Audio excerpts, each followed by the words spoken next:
একটা মাদ্রাসার ছাত্র রাস্তায় এসেছিল কি করতেছে এটা দেখার জন্য, কিন্তু তাকে পুলিশ যেভাবে মারতেছে, তার কলার ধরে যেভাবে নিয়ে যাইতেছে, মনে হইতেছে দেখে যে হাদি হত্যার হত্যাকারী ধরে ফেলছে। এই হচ্ছে আমাদের বাংলাদেশের পুলিশ, সাধারণ মানুষের উপর আক্রমণ করবে আর নেতাদের গুলামি করবে। শিক্ষার্থীরা শান্তিপূর্ণ আন্দোলন করতেছিল, এখানে গিয়ে পুলিশ লাঠি চার্জ করতেছে, অকটেল নিক্ষেপ করতেছে। রাস্তায় কোনো সাধারণ মানুষকে দেখার সাথে সাথেই ওই সাধারণ মানুষটার উপর তারা ঝাঁপিয়ে পড়ে, এমন ভাবে মারে দেখলে মনে হয় ওই লোকটা না জানি বাংলাদেশের কত বড় একজন সন্ত্রাসী। পুলিশের ভূমিকা হচ্ছে সাধারণ মানুষের হেফাজত করার জন্য, কিন্তু আমাদের দেশে ঘটে এর উল্টোটা। পুলিশ বড় বড় নেতাদের গুলামি করবে আর সাধারণ মানুষের উপর জুলুম করে। আমাদের দেশের পুলিশের এইটাই হচ্ছে সবচেয়ে বড় ভূমিকা। এই ধরনের ভিডিও যখন আপনি দেখবেন তখন আপনার কাছে কেমন লাগবে?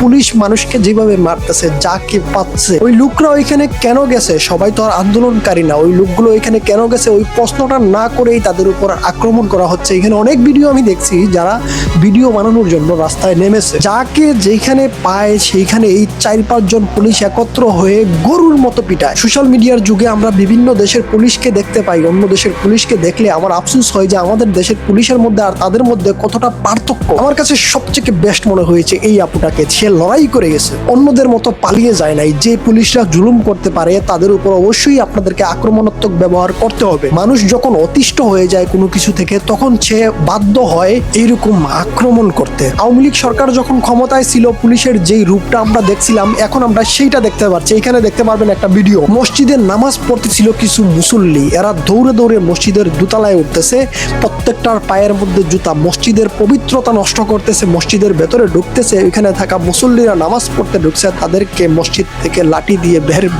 বাইরে বের করতেছে। এমন ঘটনা কিন্তু আমরা আওয়ামী লীগ সরকার যখন ক্ষমতায় ছিল তখন দেখছিলাম যে পুলিশ মসজিদের ভেতর গিয়ে মসজিদের যে মুসল্লি তাদের উপর হামলা করতে। কিন্তু এখনো আমরা এটা দেখতে পাচ্ছি যে মসজিদের ভেতরে থাকা মুসল্লিরা নামাজ পড়তেছে, সেই ব্যক্তিদেরকে তারা লাঠি দিয়ে বাইরে বের করতে। সবচেয়ে বড় কথা হচ্ছে আমরা যেখানে জুতা খুলে মসজিদে প্রবেশ করি, সেখানে এই অভদ্ররা জুতা পায়ে দিয়ে মসজিদের ভেতর ঢুকে গেছে। ডক্টর ইউনূস মনে করেছিল যে পুলিশের পোশাক পরিবর্তন করে দিলেই তাদের চরিত্র পরিবর্তন হয়ে যাবে। কখনোই না। চরিত্রটা এত সহজে পরিবর্তন করা সম্ভব না। তারা 17 বছর আওয়ামী লীগ সরকারের দালালি করতে করতে তাদের চরিত্রটাকে এক দাগ লাগিয়ে ফেলছে। এই চরিত্র এত সহজে পরিবর্তন করা সম্ভব না। পোশাক পরিবর্তন করলেই চরিত্র পরিবর্তন হয়ে যাবে না, ডাইরেক্ট এদেরকেই পরিবর্তন করতে হবে, ছাঁটাই করে ফেলতে হবে। আমাদের দেশে অনেক যুবক আছে, অনেক বেকার শিক্ষিতরা ঘুরতেছে চাকরির জন্য, তাদেরকে এই সুযোগটা দেওয়া হোক। বাংলাদেশের বেকারত্ব কমে যাবে। বেকার ছেলেদেরকে নিয়ে পুলিশের চাকরি দেওয়া হোক, আগের যে পুলিশ আছে এদেরকে ছাঁটাই করা হোক, কারণ এরা সবাই